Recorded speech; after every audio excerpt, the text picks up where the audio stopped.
Dak sucks. Hey, good morning, friends. Mark Holmes here with my buddy Cowboy Joe Boo. And as always, thank you guys for watching, commenting, and subscribing to the Joe Boo Sports Report. Without you guys, this does not work. Let's get open for business on don't sleep on the Dallas Cowboys because you literally cannot sleep on the Dallas Cowboys because things can happen late in the evening, late at night, first thing in the morning, and you want to be up to speed with everything that is the Dallas Cowboys. Guys, it's week number 2. I am so happy that football season is here. It was a rough week with our Cowboys losing it in Carolina, seeing our defense play great, but our offense not so much. But that's okay. It's only one week. Last night was interesting. My buddy Manning from Chicago, um, he was sending me some messages back and forth, and he was asking, what is Dak Prescott worth at the end of the year? What do the Cowboys offer him? And what he said to me was the Cowboys should offer him a 4-year, $40 million contract that's fully guaranteed, full of incentives. And I said, come on, man. I said, it's really too early to talk about that to start out with because we got to see what he does this season. If the last 9 games are any indication, you're not looking at a long-term contract. You're looking at the next year, of course, doing nothing with the contract and basically saying next year is another prove-it year. And the team doesn't have to do anything really until the following year. And after that, if they want to, they can franchise tag him and not get into a long-term deal. But I said it's a little early to start talking about that. But everybody talked about how bad he is, and I know everybody out there believes that Dak is like Jesus, God, that he doesn't do any wrong, and you don't really listen to me. There are a lot of things that Dak Prescott needs to work on. There's a lot of things the whole team needs to work on to get better. But you would think that the Dallas Cowboys quarterback was the only quarterback who had issues last week. I know it was not a great performance. Believe me, I want to see a whole lot more than 170, 180 yards passing. But at least it didn't turn over the ball. The QBR, 81. Not great, but at least it's average. So I'm down here getting ready for game day. I've got E2 Blues coming over. Clarence is coming over. The New York Stinking Giant fan is coming over. So I need to find my earplugs. But just trying to get the man cave together. I still have more work that I need to do to it, but we got the setback from the bathroom issues and stuff like that. But we're just about ready to have a good game here. But as I was watching or setting up this morning, I had NFL game day on. And it was interesting because the topic they were talking about, let's go to this clip real quick here.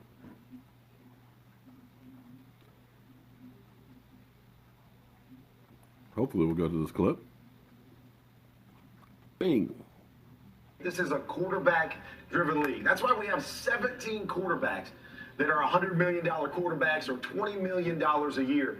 My eyes today are going to be on 5 of those guys that really struggled last week. I mean, look at these names. Derek Carr, Big Ben, Matt Ryan, Matthew Stafford, and then, of course, the newest guy, Jimmy Garoppolo. But you look at those guys, 0-5 last week, 3 touchdown passes, 14 interceptions, and none of them had a quarterback rating better than 63. The biggest thing about a quarterback is we all have bad games. We all struggle at moments, but you can't have consistently bad games. You can't go back-to-back bad games. So I'm looking at those 5 guys and saying, we need rebound performances from those guys today. Yeah, and guys, this is a cat and mouse game that's going. Wow. You mean that there were other quarterbacks out there who played worse than Dak Prescott last week that are making $20+ million a year? Whoa. Manny, I want you to take a look at that list right there. Now, Derek Carr, let's be honest. Derek Carr and Dak Prescott's numbers were identical last year. Identical.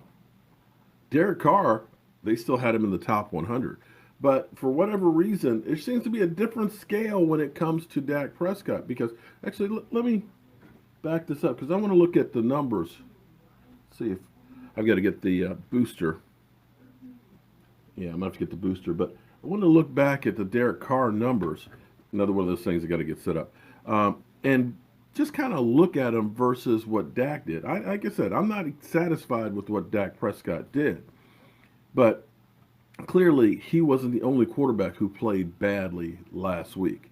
And when you start looking at those guys and Derek Carr and how much they're paying him, Jimmy Garoppolo, they gave up a second round draft pick to get, and the amount of money, if you say get rid of Dak, who are you going to get?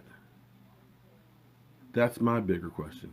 Anyway, let's move on to the other side of the set here, so that way we can go ahead and do the picks. All right, guys, so it is week 2 already. Man, the NFL season is flying by. Big week for a lot of teams because you do not want to start out 0-2. It's not a death sentence, but you don't want to start in that hole. It just makes it that much harder to get into the playoffs. So as we start looking at our big board of some of the games, we've got the New York stinking Giants coming to Dallas. Guys, Dallas, the thing that I still am mystified about is the fact that we are basically slightly above 500 at AT&T Stadium. That's a disgrace. We need to turn things around. As bad as last season was, believe it or not, we were 6-2 on the road, only 3-5 at home. We got to turn that around, and that's on us, the fans, to be in there, to be loud and proud for our Dallas Cowboys, to put the fear of God in the other teams. Now, I believe the Dallas Cowboys are going to come play this week. I think it's going to be a totally different game for our offense, and I think we'll get a win. But keep in mind, it is an NFC East battle, and throw the records out the window because they're always a dogfight. The Giants and Cowboys always go down to the wire, but I'm still picking my Cowboys. Of course, I'm a homie. We know we got Carolina going to Atlanta. Carolina is beat the hell up, and they've had a hard way to go in Atlanta. They've lost the last 3 games. So I'm going to go against the grain here. I'm actually going to pick Carolina. I still don't believe in Matty Ice. I know a lot of people think I just hate Matty Ice. I just think he's way overrated. But I'm going to take Carolina. We've got the Colts and Redskins in.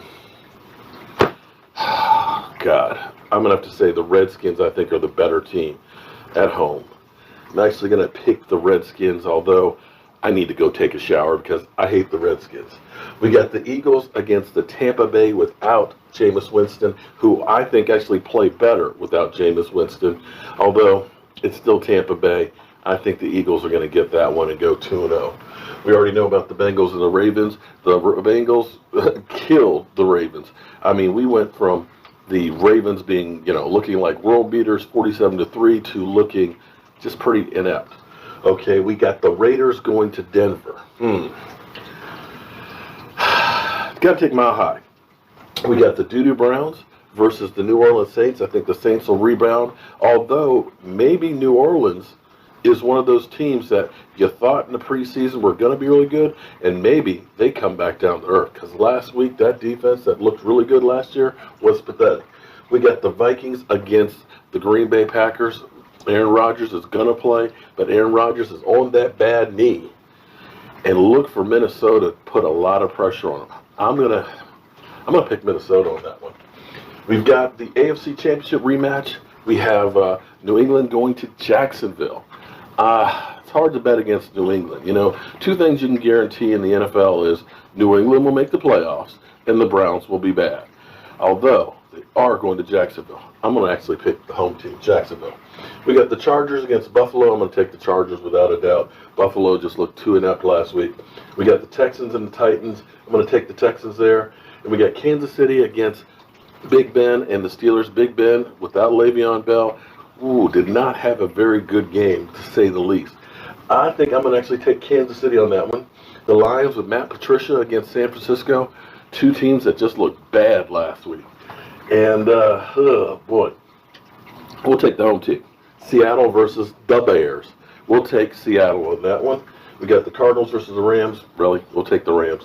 And we have the Dolphins versus the new-look New York Jets that all of a sudden everybody's on the bandwagon with. I'll take the Jets. And that's my picks for the day. Now I got to get back to getting ready for the friends coming over to see the games.